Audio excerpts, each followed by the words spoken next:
আসসালামু আলাইকুম। Village life with সাধনা চ্যানেলে আপনাদেরকে আরও একবার স্বাগত জানাই। আজকে আরও একটা নতুন ভিডিও আপনাদের সাথে শেয়ার করতে যাচ্ছি। আজকের ভিডিওতে আমি খুবই সুন্দর এবং সহজ দুইটা রেসিপি শেয়ার করব আপনাদের সাথে। একটা হচ্ছে টক ঝাল মিষ্টি আমের আচার, আর সেই সাথে আরও একটা রেসিপি টক ঝাল মিষ্টি কাঁচা আমের আমসত্ত্ব রেসিপি। আচার করার জন্য আমি এখানে নিয়েছি আম। এখানে প্রায় 7 কেজি আম আছে। আমগুলো এভাবে অর্ধেকটা করে 4 পিস করে আমি কেটে নিচ্ছি।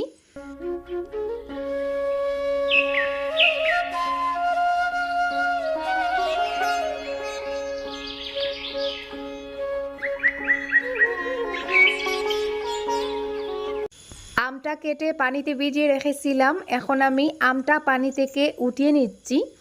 পানিটা শুকানোর জন্য আমি আমগুলো একটা ডালাতে নিয়ে কিছুক্ষণ রোদে দিয়ে দেব, যাতে পানিটা শুকিয়ে আমগুলো একটু জোরজোরে হয়ে যায়।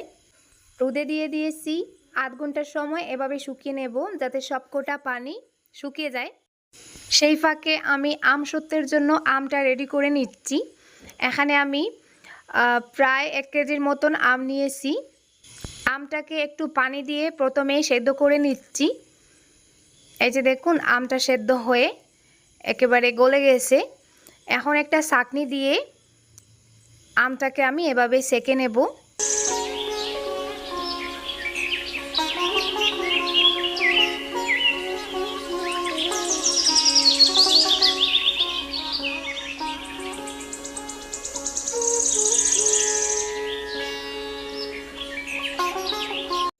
ওইদিকে আমি আচারের জন্য যে আমটা শুকাতে দিয়েছিলাম 8 ঘন্টা পর, ওটা উঠিয়ে এনে আবারও একটু সরিষার তেল আর হলুদ দিয়ে মেখে আরও 1 ঘন্টা সময় আমি আমটাকে শুকাবো।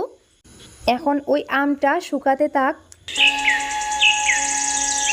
আমসত্ত্বের জন্য এখানে আমি একটা কড়াইতে 2 কাপ চিনি নিয়েছি আর সামান্য একটু পানি দিয়ে চিনিটাকে গলিয়ে একটু জাল করে চিনির রসটাকে লাল করে নিচ্ছি। চিনির রসটা লাল হয়ে গেছে। এখন আমি এই যে সেকে রাখা আমটা দিয়ে দিচ্ছি। আপনারা চাইলে এখানে ফুড কালারও ইউজ করতে পারেন। আমি কিন্তু ফুড কালারের পরিবর্তে চিনির রঙটাকে একটু লাল করে আমটা দিয়েছি, যাতে ফুড কালারের প্রয়োজন হয় না। আর ওইদিকে আমি কিছু চিলি ফ্লেক্স দিয়ে দিচ্ছি। অনেকে আমসত্ত্বের আমের মধ্যে গ্রিন ফুড কালার মেশান, তো আমি ফুড কালারটা না দেওয়ার জন্য চিনিটা প্রথমে একটু লাল করে শিরা করে নিয়েছি, তার উপরে আমটা দেওয়া। এই যে দেখুন কালারটা কতটা সুন্দর হয়েছে, মনে হচ্ছে না ওগুলো কাঁচা আম। এখানে আমি একটা স্টিলের প্লেটে একটু সরিষার তেল মাখিয়ে নিলাম। তারপরে যে আমি এখানে যে পেস্টটা করেছিলাম ওটা একটু একটু করে দিয়ে এভাবেই আর কি পাতলা করে মেলে দিচ্ছি। এই যে দেখুন রেডি হয়ে গেছে। এখন আমি এটা রোদে দিয়ে দেব। তো আমি যে আমটা রেডি করেছিলাম ওটা দিয়ে আমি 2টা প্লেটেই দিতে পারতেছি। এই যে দেখুন আমি 2টা প্লেটে পুরোটা আম ওভাবে সুন্দর করে মাখিয়ে নিলাম। এখন আমি এখানে রোদের মধ্যে 2টা চেয়ার দিয়ে ওটা শুকানোর জন্য এভাবেই দিয়ে দিলাম। এখন আমি টক ঝাল মিষ্টি আচারটা করব। ওই জন্য আমি আচারের মশলা হিসাবে একটু ধনিয়া, পাঁচফোড়ন আর শুকনো মরিচ আর সেই সাথে একটু মৌরি দিয়েছি। তো এটা আমি হালকা করে একটু ভেজে নিব। ওইদিকে আমি বড় একটা হাঁড়ি বসিয়েছি, যেহেতু আমার আচারের পরিমাণটা একটু বেশি, সরিষার তেলের মধ্যে একটু পাঁচফোড়ন দিয়ে দিচ্ছি আর একটু রসুন।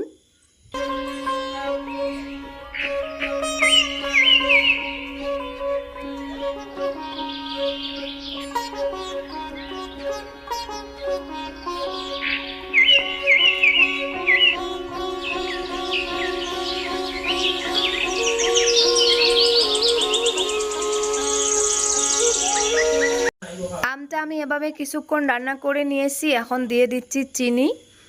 এখানে আমি হাফ কেজির থেকে আর একটু বেশি পরিমাণে প্রায় 1 কেজির পরিমাণ চিনি দিচ্ছি। দুইবারে চিনিটা দিয়েছি।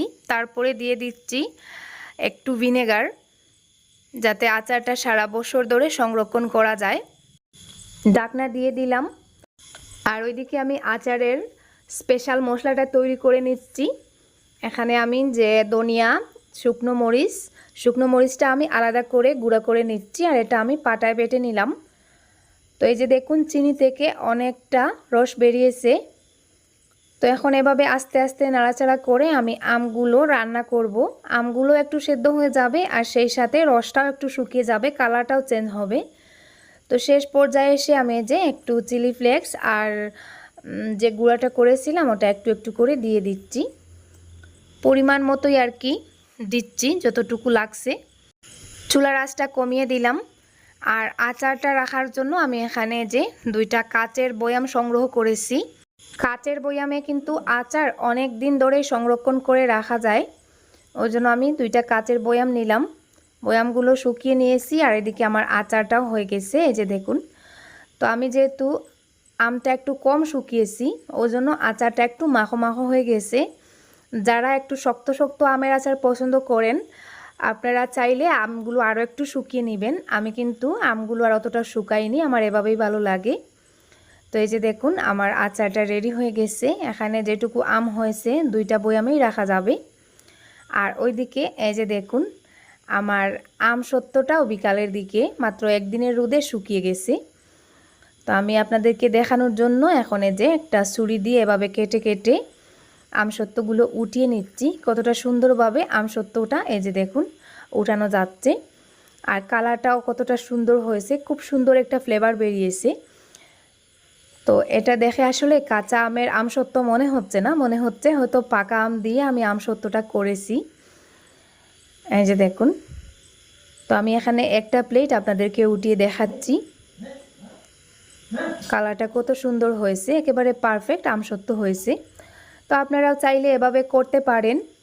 খুব সিম্পলভাবে গড়ে থাকা উপকরণ দিয়ে আপনারা এই আচারগুলো করতে পারবেন।